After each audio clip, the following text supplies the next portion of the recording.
Bapa yang selalu setia.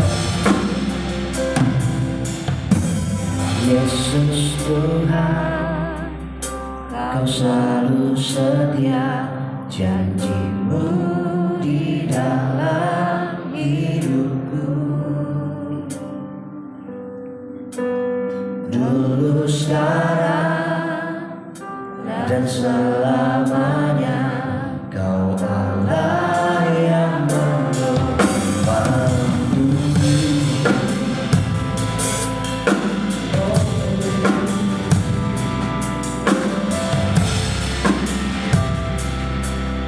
Mari kembali sama-sama panggil namanya Yesus Tuhan. Yesus Tuhan setia, Kau selalu setia, janjimu di dalam hidupku. Dulu, sekarang, sampai selamanya, Kau Allah yang menopangku. Angkat tangan kita, karena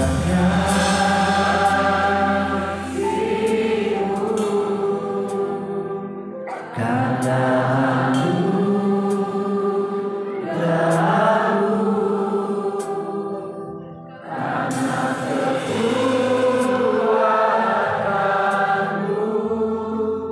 ku dijadikan baik.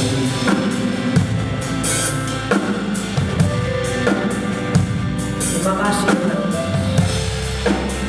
sebab hanya Engkau yang selalu setia. Hanya Engkau yang selalu setia, serahkan hidupmu bagiku. Bersandaramu padaku, sucikan aku, berikan ku kemenangan. Karena kasih-Mu, karena anugerah-Mu, karena kekuatan-Mu, ku dijadikan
dijadikan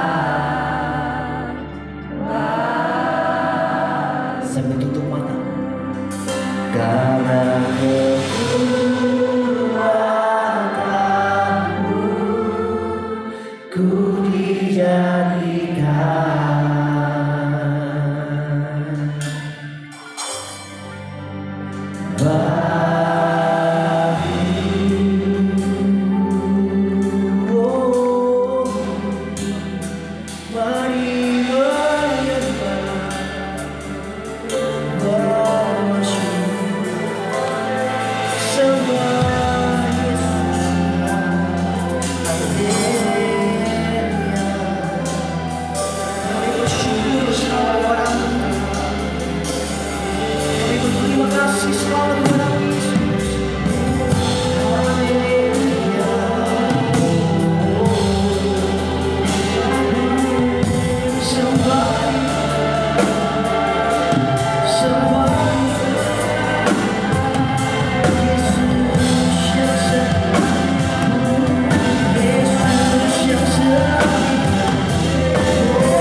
Betapa kami bersyukur punya Allah yang setia seperti Engkau.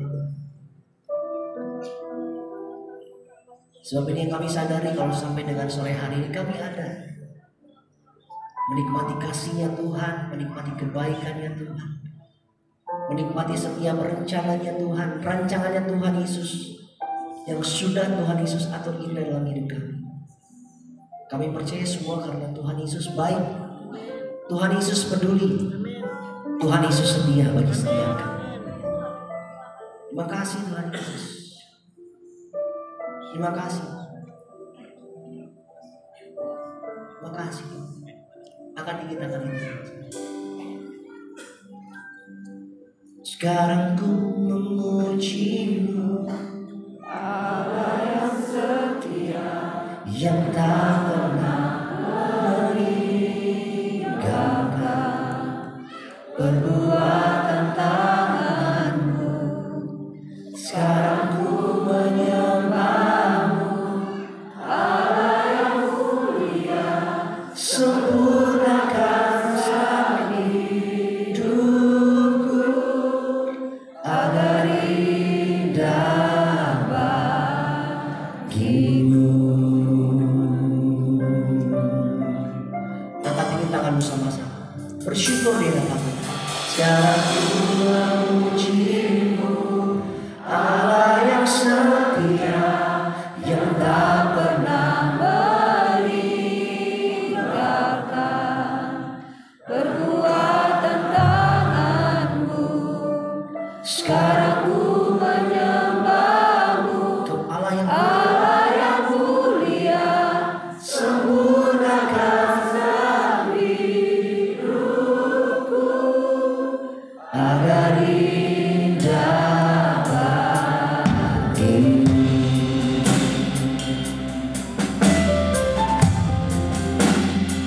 Teduhkan hatimu di dalam Tuhan Yesus. Nikmati hadirat Tuhan Yesus. Sebab Tuhan mengumumkan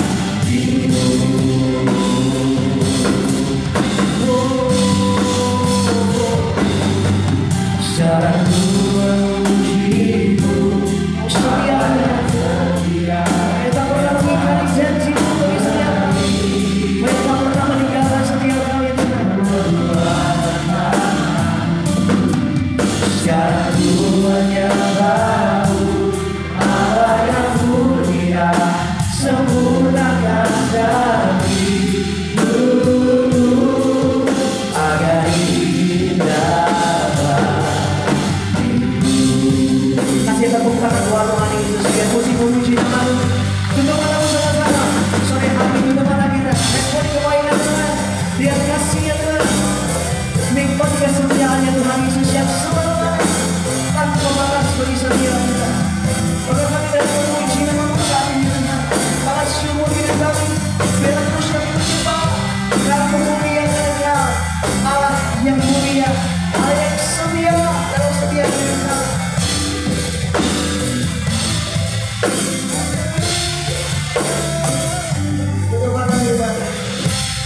kita mau sembah Tuhan, kita mau puji Tuhan. Angkat tinggi tangan kita dulu.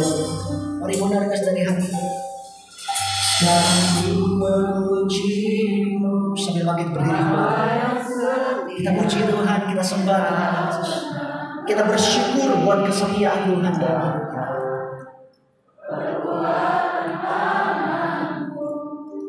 Sekarang ku menyembah Engkau Allah yang mulia. Sempurnalah. Ini pujian kami bagi nama Bapa. Kasih tepuk tangan sorak-sorai buat Tuhan Yesus. Sudah hati kita sama Tuhan sama-sama. Diberkati firman Tuhan. Agar indah masih pujian yang terbaik buat Tuhan Yesus. Agar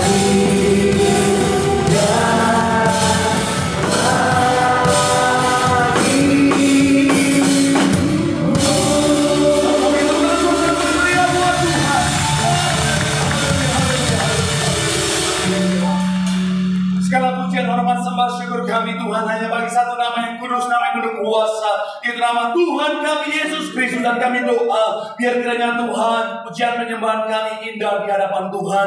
Pujian penyembahan kami boleh menyenangkan hati Tuhan, karena kami tahu, kami percaya hati Tuhan disenangkan, hadirat Tuhan dicurahkan. Dalam hadirat Tuhan yang tercurah ada berkat, ada sukacita, dalam mujizat. Siapapun yang hadir, yang sakit Tuhan sembuhkan, yang terikat Tuhan berikan kelepasan, bahkan kemenangan yang pasti Tuhan katakan. Terima kasih Tuhan, terima kasih tiba saatnya kami menyiapkan hati kami terlebih lagi diberkati oleh kebenaran firman-Mu. Bapa, berbicara bagi setiap kami, isi hati-Mu yang disampaikan, karena kami percaya ketika disampaikan oleh isi hati Tuhan pasti ada kuasa, pasti memberkati dengan sempurna. Dan kami doa Tuhan, kami bukan cuma duduk diam jadi pendengar saja, tapi kami boleh bangkit jadi pelaku-pelaku firman Tuhan. Maka kami berdoa bersatu hati Bapa, kami menyerahkan hamba-Mu yang berpercaya untuk menyampaikan firman. Urapan Tuhan mengalir, sucikanlah akan hamba-Mu ini Tuhan. Jika ada dosa Tuhan, ampunkan tubuh yang berikan kekuatan. Apa nggak bisa apa-apa tanpa Tuhan, tapi dalam pengurapan Tuhan ada kekuatan yang baru. Sama seperti Daud diurapi roh Tuhan bertata atasnya hidup yang luar biasa. Apa-Mu diurapi roh Tuhan bertata pelayanan yang luar biasa. Semua yang hadir diberkati dengan sempurna.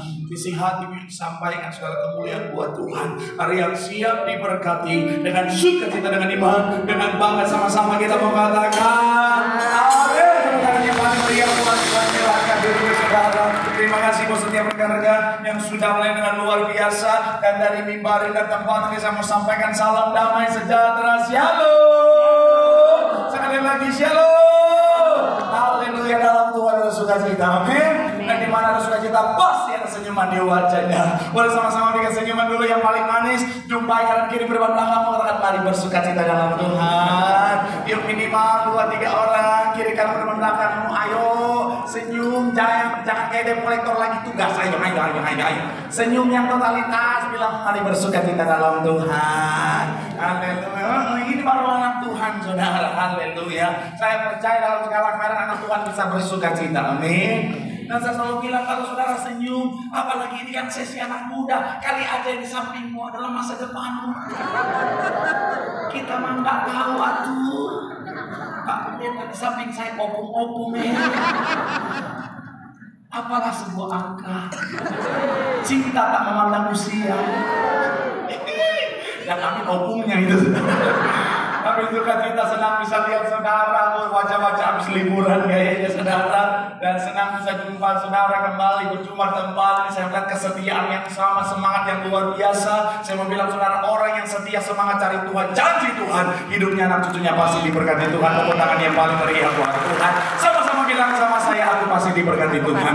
Anak cucuku pasti diberkati Tuhan. Bilang anak kirimu, kamu juga pasti diberkati Tuhan. Bilang sama yang ngomong, kamu luar biasa. Bilang sama yang ngomong, semangat. Tepuk tangan yang paling meriah buat Tuhan. Haleluya. Yuk, yang kalau kita mau angkat Alkitab juga boleh, Rimon juga boleh. Yang kalau kita angkat tangan juga boleh, sama-sama dengan iman percaya. Sama-sama kita katakan dalam nama Tuhan Yesus. Aku percaya Alkitab ini adalah firman Tuhan. Setiap kata kalimatnya sanggup memberkati aku. Dan hari ini aku pasti diubahkan, aku pasti dipulihkan dalam nama Tuhan Yesus. Sama-sama kita katakan Amin. Yuk kita buka kitab kita saudara, Yohanes pasal yang ke-21 ayat 1 sampai ayatnya yang ke-8. Yohanes pasalnya yang ke-21 kita akan baca sama-sama saudara, ayatnya yang pertama dan sampai ayatnya yang ke-8. Hal terpuji nama Tuhan, dan akan diwakilkan oleh seperti biasa Ken stage. Silakan. Kemudian Yesus menampakkan diri lagi kepada murid-muridnya di pantai Danau Tiberias, dan ia menampakkan diri sebagai berikut. Di pantai itu berkumpul Simon, Petrus, Thomas yang disebut Didimus, Nathaniel dari Kana yang di Galilea, anak-anak Zebedius, dan 2 orang muridnya yang lain. Kata Simon Petrus kepada mereka, "Aku pergi menangkap ikan." Kata mereka kepadanya, "Kami pergi juga dengan engkau." Mereka berangkat, lalu naik ke perahu, tetapi malam itu mereka tidak menangkap apa-apa. Ketika hari mulai siang, Yesus berdiri di pantai. Akan tetapi, murid-murid tidak tahu bahwa itu Yesus. Kata Yesus kepada mereka, "Hai anak-anak, adakah kamu mempunyai lauk pauk?" Jawab mereka, "Tidak ada." Maka kata Yesus kepada mereka, "Tebarkanlah jalamu di sebelah kanan perahu, maka akan kamu beroleh." Lalu mereka menebarkannya, dan mereka tidak dapat menariknya lagi karena banyaknya ikan. Maka murid yang dikasihi Yesus itu berkata kepada Petrus, "Itu Tuhan." Ketika Petrus mendengar bahwa itu adalah Tuhan, maka ia mengenakan pakaiannya, sebab ia tidak berpakaian, lalu terjun di dalam danau. Murid-murid yang lain datang dengan perahu karena tidak jauh dari darat, hanya kira-kira 200 hasta saja, dan mereka mengolah jala yang penuh ikan itu. Ikan firman Tuhan. Terima kasih. Kita lihat ayat yang ke-8, sekali lagi sama-sama kita baca saudara. Yuk, ayatnya yang ke-8 yang sudah di sana boleh bilang, "Aku diberkati Tuhan." Sama-sama kita baca 3. Ya, murid-murid yang lain datang dengan perahu karena apa? Mereka tidak jauh dari darat, hanya kira-kira berapa? 200 hasta saja, dan mereka apa? Menghela jala yang penuh ikan itu. Nah, saudara, kita percaya saudara bahwa Tuhan adalah pribadi yang luar biasa. Sama-sama bilang sama saya, Tuhan luar biasa. Amin. Dan bicara tentang pribadi yang luar biasa ini saudara, siapapun yang mengalami perjumpaan dengan Tuhan, pribadi yang luar biasa, hidupnya nggak akan biasa-biasa saudara. Kalau saudara perhatikan, bicara tentang ini masih dalam rangkaian khotbah di mana Tuhan menampakkan diri kepada banyak orang saudara. Kita tahu bersama kemarin minggu lalu sudah kita bahas di mana Tuhan menampakkan diri kepada murid-muridnya, dan salah satu tokoh utama yang kita bahas adalah bicara tentang Thomas. Hari ini saudara kita akan membahas tentang bagaimana Tuhan menampakkan diri kepada murid-murid saudara di pantai Danau Tiberias. Dan ketika saya pelajari saudara, salah satu agenda Tuhan di dalam perjumpaannya dengan murid-murid adalah bicara tentang yang namanya pemulihan. Sama-sama bilang sama saya, pemulihan. Sama-sama bilang sama saya, pemulihan. Amin. Makanya hari ini juru khotbah kita, pembahasan kita adalah bicara tentang perjumpaan yang membawa pemulihan. Sama-sama bilang sama saya, perjumpaan. Sama-sama bilang sama saya, pemulihan. Amin. Doa saya, saudara saya, ibadah hari ini bukan menjadi rutinitas semata, tapi kesempatan di mana kita mengalami perjumpaan dengan Tuhan, sehingga kita pulang semuanya bawa pemulihan dari surga. Tepuk tangan yang paling meriah dulu buat Tuhan. Haleluya. So, pemulihan apa yang Tuhan lakukan melalui perjumpaannya, saudara? Yang pertama saya mencatat adalah spirit recovery, atau bicara tentang pemulihan semangat. Sama-sama bilang sama saya, pemulihan semangat. Sama-sama bilang sama saya, semangat. Amin. Ayat 7 sampai 8 dalam Yohanes 21 saudara. Yuk, ayat yang ke-7 sampai yang ke-8 yang sudah di sana boleh bilang, "Aku diberkati Tuhan." Sama-sama kita baca 3. Ya, maka murid yang dikasihi Yesus itu berkata kepada Petrus, "Itu Tuhan." Ketika Petrus mendengar bahwa itu adalah Tuhan, maka ia sebab lalu ngapain? Ia terjun ke dalam danau. Ayat yang ke-8 dikatakan apa saudara? Murid-murid yang lain datang dengan perahu karena apa? Mereka tidak jauh dari Itu karena dengan perahu jadi terasa dekat saudara, hanya kira-kira 200 hasta saja, dan mereka menghela jala yang penuh dengan ikan itu. Kalau saudara dan saya perhatikan, memposisikan diri kita di posisi itu, saudara, bicara tentang pada saat itu murid-murid ketika lihat Tuhan Yesus ditangkap, lihat Tuhan Yesus akhirnya disalibkan dan mati di salib, saudara, itu satu kondisi yang tidak mudah. Kenapa? Karena pribadi yang sangat mereka harapkan untuk menjadi, yaitu saudara, pembebas dari penjajahan Romawi pada saat itu. Orang yang mereka sangat kasihi, orang yang sangat mereka kagumi, saudara. Mereka lihat dalam keadaan yang mengenaskan seperti itu. Saya mau bilang, saudara, itu adalah sebuah kehancuran yang luar biasa. Dan saya mau bilang, saudara, pada saat itu yang namanya semangat, murid-murid ngalamin yang namanya kehancuran. Murid-murid kehilangan yang namanya semangat. Tetapi ketika Tuhan Yesus menampakkan diri, mereka lihat Tuhan Yesus, terutama Petrus lihat Tuhan Yesus. Saya mau bilang, saudara, semangat mereka dipulihkan. Wujud nyata dari semangat yang dipulihkan itu apa? Petrus langsung loncat, saudara, dan dia akhirnya merenang ke tepian. Dia nggak tunggu kapalnya sampai di tepi dulu, saudara, tapi dia langsung loncat sampai ke tepian, saudara. 200 hasta, kalau satu hasta 0,45 meter, artinya 200 hasta berapa meter? 0,90. Ayo, agama udah payah, matematika jangan payah. Hampir betul. 90 meter, 2 juta rupiah. Haleluya. Minta sama kameramen yang tadi, mana dia? Kalau saya sudah mau bergaya. Saya kalau lihat kamera begitu, saudara, ingat waktu masa boyband dulu, saudara. Haleluya, tapi dia udah hilang, udah pengangkatan terjadi, saudara. Tapi sekali lagi saya mau bilang, saudara, artinya apa? Secara untuk manusia berenang, saudara, apalagi pun saya nggak bisa berenang ini, saudara, itu jauhnya minta ampun, saudara.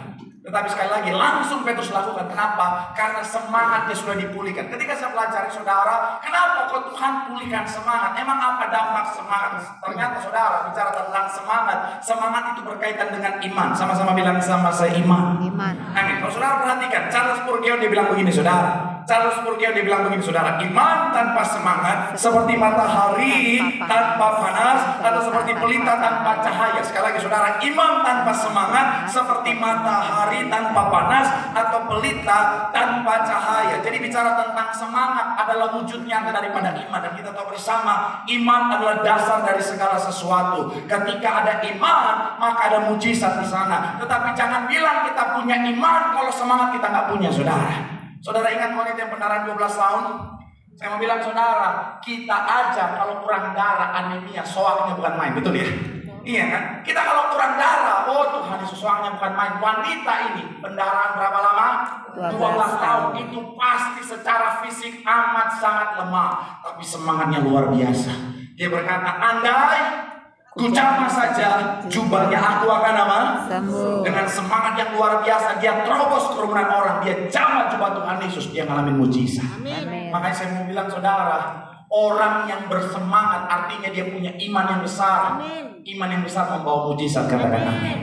Jangan bilang sama saya, saudara punya iman kalau saudara nggak ada semangat. Saya makanya bisa bilang, saya bisa lihat orang terima mujizat atau tidak dari semangatnya, saudara. 2 minggu lalu sempat saya bilang, saudara, orang itu kalau mau terima mujizat atau tidak terkadang terlihat dari semangatnya ketika maju altar call, saudara. Kalau dia maju altar call gimana?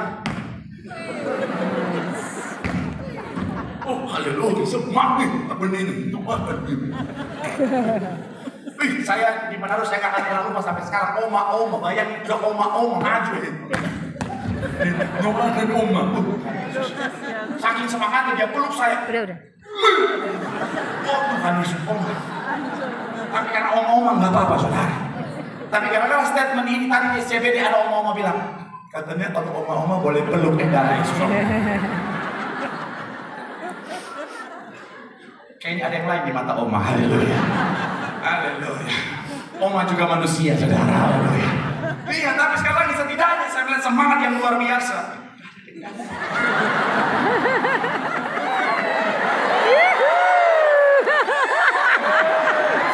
Mengapa hatiku tenang? Saya mau bilang sekali lagi, saudara, semangat membawa mujizat, amin. Orang kalau semangat maju altar call, benar, saya percaya mujizat bisa terjadi, amin. Tapi orang bilang beriman tapi maju altar call aja. Doakan. Jangan sampai penyakit parah, panu aja nggak sembuh itu, saudara. Haleluya. Saya mau bilang, saudara, hei, anak Tuhan harus punya semangat, amin. Dan saya percaya Saudara, semangat ini kenapa Tuhan pulihkan? Karena semangat juga berkaitan dengan berkat. Sama-sama bilang sama saya berkat. Berkat.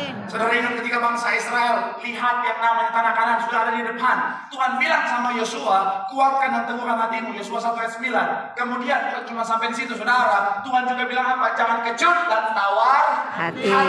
Tawar hati bahasa aslinya, tim saya boleh bantu saudara, adalah kata artinya apa? Discourage atau patah semangat. Tuhan bilang apa? Kalau kamu mau diberkati, semangat, jangan patah semangat. Artinya apa? Untuk diberkati harus ada semangat, katakan Amin. Kalau kita korelasikan dengan dunia hari-hari ini, misalnya saudara jadi CEO misalnya.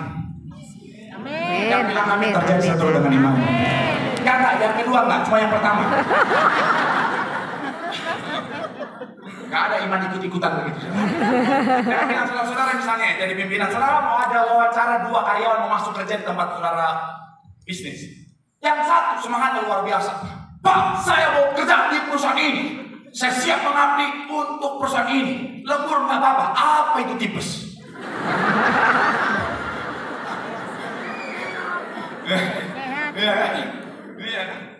Yang satu. Udah melamar deh. Akhirnya, menurut saudara pilih yang pertama atau yang kedua? Pertama kan? Kecuali yang kedua bilang, tapi saya adiknya Dirut. Tapi saudara dengar baik ya. Hari-hari gini ya, masuk kerja aja butuh orang dalam. Sekali lagi, masuk kerja aja butuh orang dalam. Apalagi masuk surga, bos.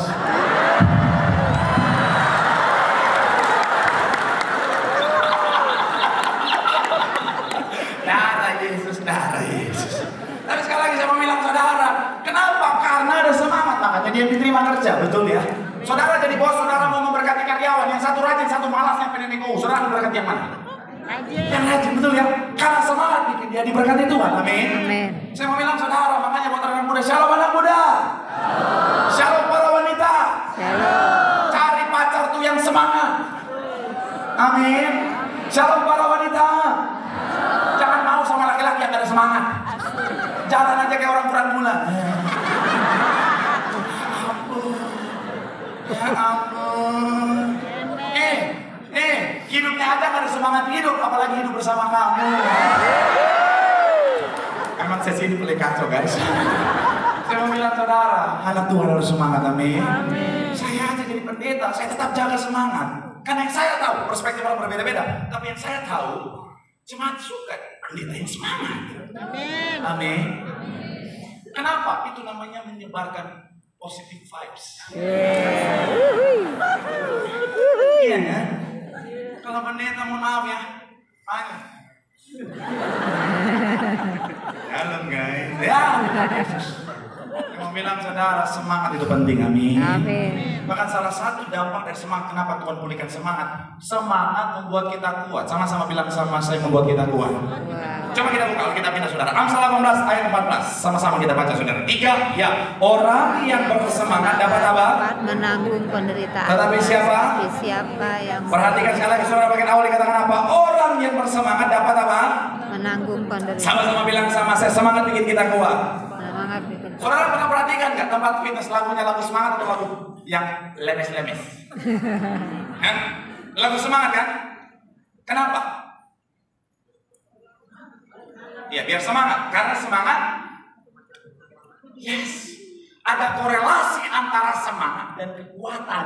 Makanya tempat fitness putar lagunya. Iya dong, iya kan? Tempat fitness itu lagu-lagunya kebayang bilang datang. Itu tempat fitness di daerah Glodok sana saudara. Tapi lagu-lagu semangat kan, iya kan? Supaya ketika anak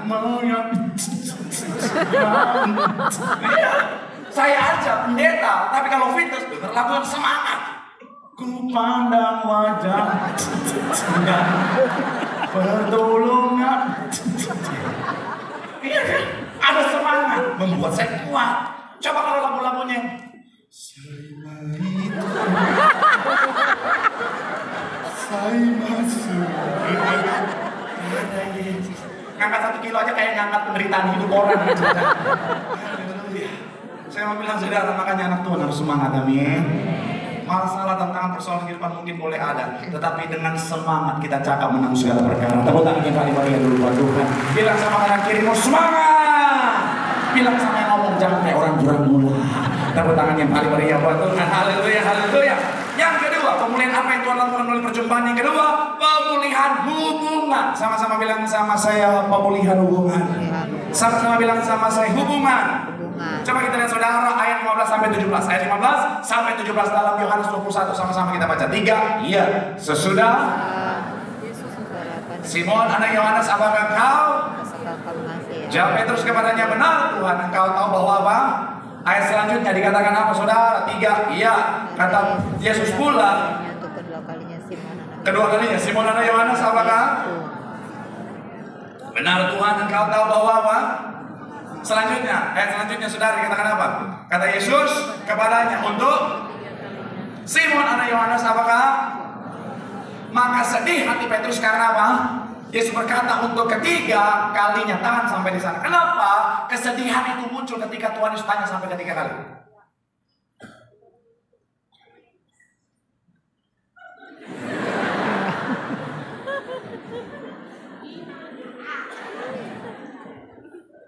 Cuma ketawa, kenapa? Hah? Gimana ini kecil? Kurang tepat.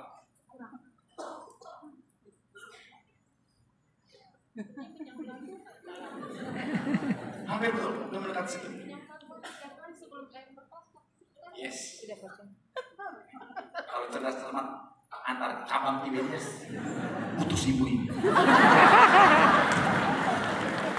Tapi ini memang ada korelasinya saudara. Kenapa Tuhan Yesus akhirnya saudara gini? Tuhan Yesus tanya sampai 3 kali. Dan akhirnya Petrus akhirnya menangis pada pertanyaan yang ketiga. Karena begini saudara. Kalau saudara masih ingat saya pernah membahas tentang kaidah penggunaan bahasa Ibrani. Bahasa Ibrani itu saudara kalau kata dan kalimatnya sekalipun sama, tapi kalau disebutkan lebih daripada 1 kali, maka kalimat yang kedua akan punya kualitas lebih daripada kalimat yang pertama. Kalau sampai 3 kali, artinya ini level yang paling tinggi saudara. Dan kenapa akhirnya Petrus menangis? Karena artinya apa? Di mata Petrus bahwa Tuhan sangat meragukan kasihnya kepada Tuhan, saudara. Tuhan sangat meragukan kasih Petrus kepada Tuhan. Tapi sebenarnya bukan itu, saudara. Kenapa Tuhan tanya sampai 3 kali? Karena seperti yang kita dibilang bahwa apa? Karena Petrus menyangkal Tuhan sampai berapa kali? Sampai 3 kali. Artinya apa? Sama-sama di level yang maksimal, saudara. Coba kita buka Markus pasal yang ke-14 ayat 72. Dikatakan apa? 3, iya. Dan pada saat itu berkokol ayam untuk berapa kali?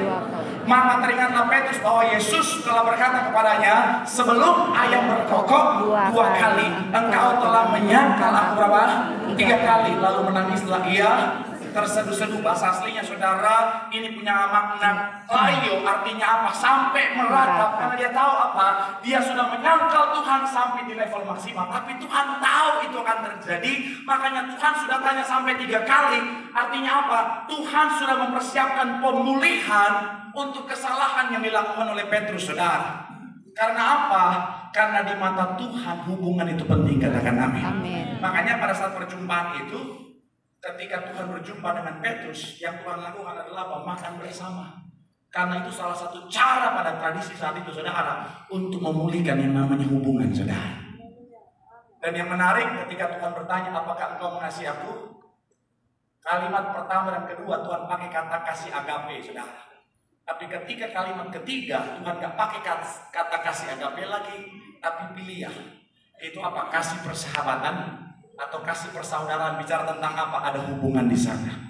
Kenapa betapa pentingnya Tuhan pulihkan hubungan? Kalau saudara baca Kejadian sampai Wahyu, saudara menemukan Tuhan mati dan sekali salib untuk memulihkan hubungan saudara dan saya dengan Tuhan yang terpisahkan oleh karena dosa.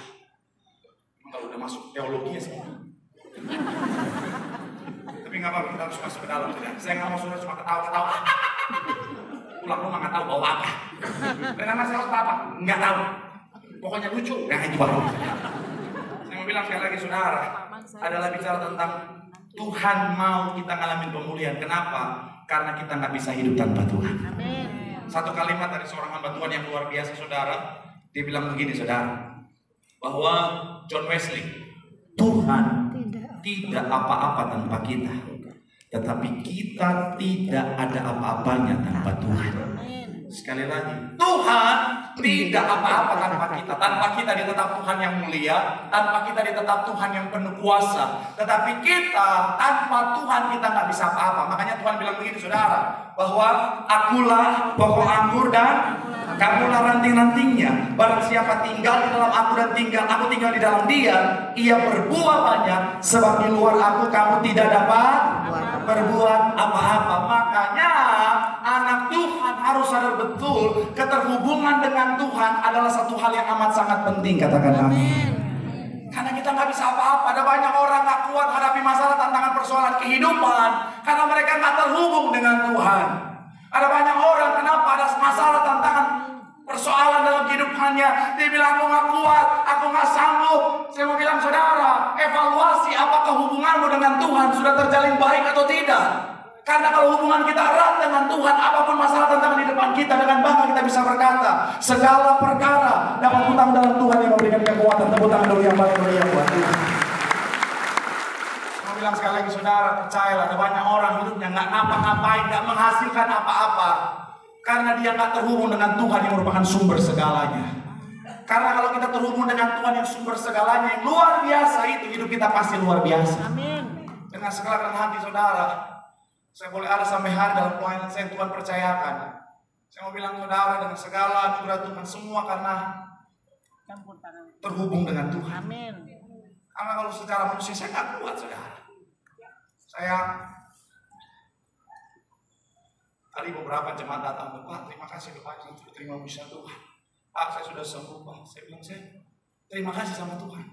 Karena semua itu datangnya dari Tuhan. Amin. Kenapa doa jadi ada kuasa? Karena pribadi yang biasa ini terhubung dengan pribadi Tuhan yang luar biasa.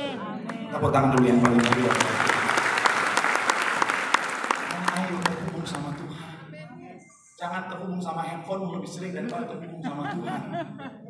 Handphone nggak akan menyelamatkanmu, amin. Handphone nggak akan menguatkanmu. Yang menguatkan adalah Tuhan, amin. Karena gini saudara, anak Tuhan nggak boleh biasa-biasa. Anak muda di tempat ini, anak muda Bonerges, saya mau bilang saudara, hidup kita harus luar biasa. Supaya apa? Supaya hidup kita boleh jadi cahaya. Jadi pastikan apa? Harus luar biasa. Tapi mau luar biasa harus terhubung sama Tuhan. Saya kemarin ke Bali saudara, saya sudah pelayanan ke sana dan akhirnya jadinya lanjut liburan saudara. Karena panasnya Bogor udah gak cocok buat saya. Jadi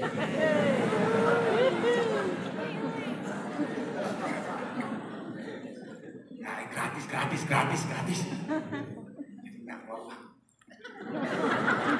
untuk tiketnya. Tapi sekarang saudara, saya kemarin ke Bali saudara.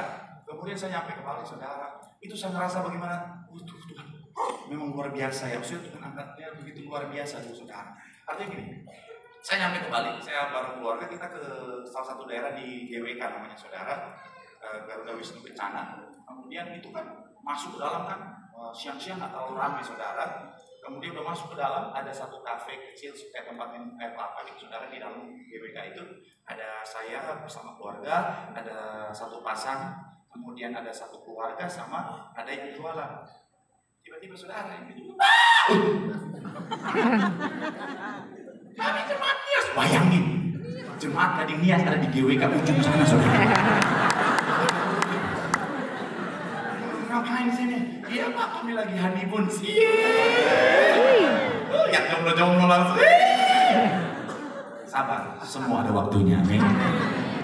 Setelah mereka datang lagi satu keluarga tadi di pojok. Jemaat mana lagi ini? Jemaat mana? Jemaat TikTok Pak. Udah ini semua. Terus di mana-mana saudara, bahkan sampai kemarin saya ke Luwuk, bayangin ke Luwuk saudara. Sampai di Luwuk. Saya potong rambut di satu tempat yang terpencil di Luwuk sana saudara. Potong rambut, ngobrol-ngobrol saudara sama yang potong rambut saudara. Udah selesai ngobrol dia bilang begini, abang tuh saya lihat mirip pendeta Masen.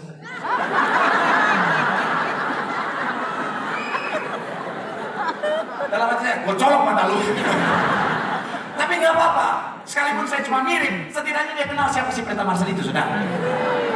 Iya kan? Artinya gini saudara, tapi saya menang Tuhan. Maksudnya dengan segala hati, dengan segala yang Tuhan anugerahkan, semua itu terjadi karena belasan tahun yang lalu saya memberi diri saya untuk melayani Tuhan, saudara. Seandainya saya nggak lakukan itu, saudara, mungkin saya jadi orang yang tetap terlunta-lunta di pinggir jalan di luar sana, saudara. Semuanya oleh karena apa, saudara? Terhubung dengan Tuhan. Amin. Saya percaya semuanya mau hidupnya luar biasa. Selalu terhubung dengan Tuhan, sumber segalanya hidupmu pasti luar biasa. Tepuk tangan yang paling meriah buat Tuhan. Bilang sama kanan kirimu, terhubung dengan Tuhan. Bilang sama yang ngomong, hidupmu pasti luar biasa. Tepuk tangan yang paling meriah buat Tuhan. Haleluya. Yang terakhir Imam Musik boleh siap-siap maju dapat saudara. Yang ketiga, saya mencatat di sini saudara, pemulihan apa yang Tuhan lakukan melalui perjumpaan. Yang ketiga adalah pemulihan tujuan. Sama-sama bilang sama saya, pemulihan tujuan. Sama-sama bilang sama saya, tujuan. Sama-sama kita lihat ayat 15 sampai 17 sampai sama Imam Musik. Bagian yang terakhir saudara dikatakan apa? Kata Yesus kepadanya, gembalakanlah. Ayat selanjutnya 16 dikatakan apa? Kata Yesus kepadanya apa? Gembalakanlah. Ayat terakhir dikatakan apa? Kata Yesus kepadanya, sekali lagi dikatakan gembalakanlah domba. Saya mencatat di sini saudara, saat Petrus kehilangan pribadi yang sangat mereka kagumi, Petrus dan murid-murid yang lain mereka kehilangan tujuan. Makanya mereka awalnya adalah nelayan, mereka sudah jadi rasul, mereka kehilangan tujuan kembali jadi nelayan, saudara. Yang awalnya penjala ikan sudah jadi penjala manusia. Akhirnya karena kehilangan tujuan mereka kembali menjadi penjala ikan lagi, saudara. Tapi perjumpaan dengan Tuhan itu memulihkan tujuan. Karena sekali lagi, Tuhan menciptakan saudara dan saya dengan tujuan. Tuhan nggak ciptakan saudara dan saya hanya untuk sekedar hidup saja, tetapi ada rancangan Tuhan yang indah bagi setiap kita, saudara. Dan saya mencatat di sini, saudara, kalau kita tidak mencapai tujuan Tuhan dalam kehidupan setiap kita, hidup kita bisa jadi sia-sia, saudara. Segala potensi yang sudah Tuhan anugerahkan bagi setiap kita akan jadi sia-sia, saudara. Handphone ini diciptakan dengan tujuan, betul ya? Tapi kalau handphone ini tidak digunakan untuk tujuannya, segala potensi yang terkandung di dalamnya bisa jadi sia-sia. Saudara bisa bayangkan kalau handphone ini cuma jadi talenan aja. Saya melihat menangis, potensi di dalamnya jadi terbuang cuma-cuma sia-sia. Begitupun saudara dan saya. Makanya ingat baik bahwa Tuhan punya tujuan dalam kehidupan setiap kita. Setidaknya dua hal. Tim saya boleh bantu. Tujuan Tuhan yang pertama, yang punya korelasi dengan tujuan terakhir adalah keserupaan. Sama-sama bilang sama saya, keserupaan. Amin. Roma 8 ayat 28 sampai 29 bilang begitu, saudara. Allah turut bekerja dalam segala sesuatu untuk mendatangkan kebaikan bagi mereka yang mengasihi. Nah, banyak orang fokus sama ayat 28 saja. Padahal maksud dari ayat ini, saudara, adalah di ayat yang ke-29, yaitu apa? Sebab semua orang yang dipilih dari semula, mereka juga ditentukannya dari semula untuk menjadi serupa gambaran. Jadi Tuhan bekerja dalam segala sesuatu, dalam keadaan yang baik, dalam keadaan yang buruk, melalui masalah, tantangan, persoalan kehidupan setiap kita. Karena tujuan Tuhan adalah kita mengalami keserupaan dengan Tuhan. Masalah itu Tuhan pakai untuk membuat kita serupa segambar seperti Allah. Masalah Tuhan pakai, tantangan Tuhan pakai, sakit penyakit bisa Tuhan pakai untuk membentuk karakter kita serupa segambar seperti Allah. Karena itu tujuan Tuhan. Kebaikan apa yang Tuhan maksudkan? Keserupaan itu tadi, saudara. Saya pernah baca satu kisah, saudara. Ada beberapa mahasiswa teologi, mereka lagi meneliti Maleakhi 3 ayat 3. Apa isinya? Ia akan duduk seperti orang yang memurnikan dan melahirkan apa? Perak. Nah, mahasiswa ini, saudara, mereka meneliti apa sih yang dimaksudkan di Maleakhi 3 ayat 3. Tuhan seperti seorang yang memurnikan perak. Karena dalam penelitian ini, saudara, salah satu mahasiswa dia janjian dengan tukang perak yang dia kenal. Dan janjian, saudara, dan dia datang tanpa kasih tahu bahwa di sementara meneliti Maleakhi 3:3. Sampai ke sana, saudara, dia tanya, apa sih yang kamu kerjakan di dalam pemurnian perak ini? Si tukang perak bilang, ya, saya akan pegang perak ini dan saya bakar perak ini sampai murni. Saya biarkan panas akan memurnikan dia. Terus si mahasiswa ini makin penasaran karena dia bilang, dengan semua yang serba tradisional, artinya tidak ada alat yang bisa menjadi indikator kemurnian sudah terjadi. Dari mana kamu bisa tahu kalau si perak ini sudah murni? Si tukang perak dengan tersenyum kecil dia bilang, gampang. Saya tahu perak ini sudah murni atau tidak adalah ketika wajah saya sudah tampak di perak ini. Ketika saya merenungkan ini sudah saya bilang, wow, betapa luar biasanya ayat ini benar. Jadi saking murninya si perak ini seperti cermin yang memantulkan wajah si tukang perak ini, saudara. Jadi kapan saudara saya sampai level kemurnian yang sejati adalah ketika wajah Tuhan, image Tuhan tampak dalam kehidupan kita. Dan itu yang menjadi tujuan Tuhan, saudara. Dan tujuan akhirnya apa? Tujuan akhirnya adalah kita diciptakan oleh Tuhan dan untuk Tuhan.